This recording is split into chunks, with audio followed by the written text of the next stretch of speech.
ជំរាបសួរបងប្អូនទាំងអស់គ្នាជាមួយនឹងក្រុមម្ដងទៀតនៅក្នុងការផ្សាយលេខ9ពីការទៅបងប្អូនអរគុណស្គាល់ទេកូនចាកូនប្រអងដែលយើងមានឱកាសបានជួបជុំគ្នាសាជាថ្មីហើយថ្ងៃនេះផងដែរអ្នកគុំមានរឿងមួយដែលទៅជាមួយនឹងvocabulary ដែលដកស្រង់ពី unit 8ចាដែលដកស្រង់ចេញពី unit 8 lesson C fun in the city មានថាដែលសប្បាយរីករាយភាពសប្បាយរីករាយនៅ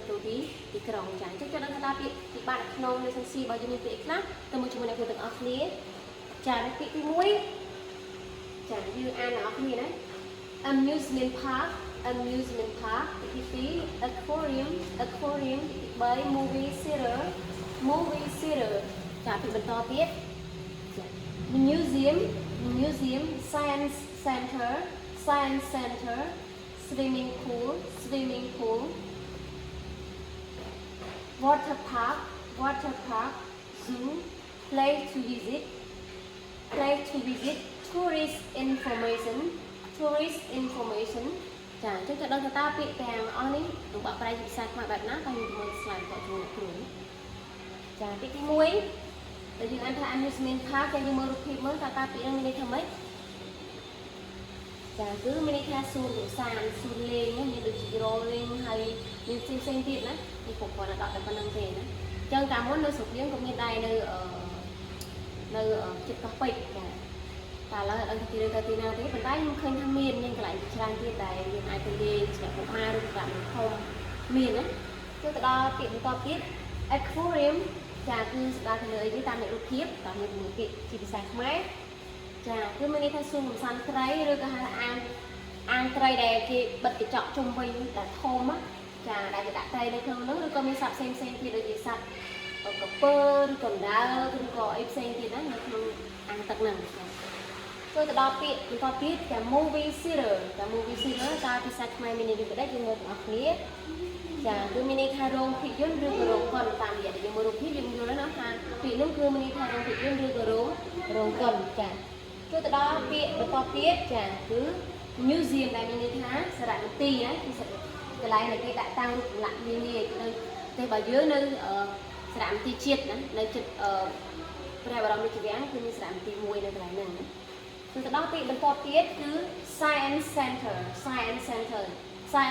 យើងមើលទៅរូបភាពមកយើងអាចនិយាយបានថាតើពាក្យភាសាខ្មែរមានន័យដូចនេះតើឥឡូវយើងមើលទាំងអស់គ្នា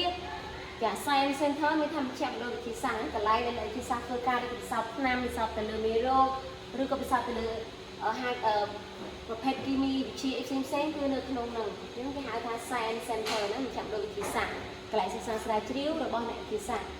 ចាពាក្យបន្តទៀតជា swimming pool យើងមើលទៅរូបគឺយើងអាចទីបានហ្នឹងនេះចារូបនេះគឺរូបអាងទឹកអញ្ចឹងពាក្យហ្នឹងគឺបកថាអាងទឹកអាងហែលទឹកចាអរគុណច្រើនទៅបន្តទៀតចាយើងមើលរូបមើលឃើញកន្លែងលេងហើយមានទឹកនៅក្រោមទៅជាអីទៅហៅពាក្យជាភាសាអង់គ្លេសនេះថ្មីទៅចាពាក្យជាភាសាអង់គ្លេសថា water park ហើយពាក្យខ្មែរបកថាសួនទឹកចាកន្លែងយើងធ្លាប់ទៅលេង Grand ភ្នំពេញឬក៏ Grand City នៅចិត្តមានឆ្នេរគឺមានកន្លែងសួនទឹកដែលយើងលេងឡងធំហើយស្អាតមែនទេណាអញ្ចឹងយើងអាចទៅលេងទាំងអស់គ្នាបានដើម្បីឲ្យស្គាល់ថាវត្តផាកនេះមានអីទីខ្លះហើយយើងទៅជួបតើភ្នែកមកមើលទៅរូបចាអញ្ចឹងតោះឥឡូវយើងទៅមើលពាក្យមួយទៀតចា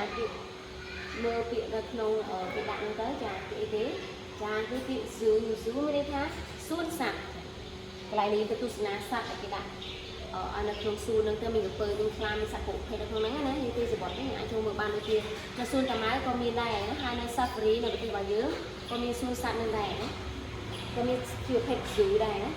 តោះរូបជុំក្រោយចាយើងឃើញរូបបែបនេះហើយយើងគិតថានឹងមានពាក្យអីទៅចាគឺពាក្យ place to visit ឬក៏ជាភាសាខ្មែរថាទីកន្លែងដែលត្រូវទៅទស្សនាឬក៏ទៅលេងចាធម្មតាយើងមិនទៅលេងយើងត្រូវទៅស្គាល់ទីតាំងហើយទៅស្រាវជ្រាវភាពមុនតែមែនទេចាតោះ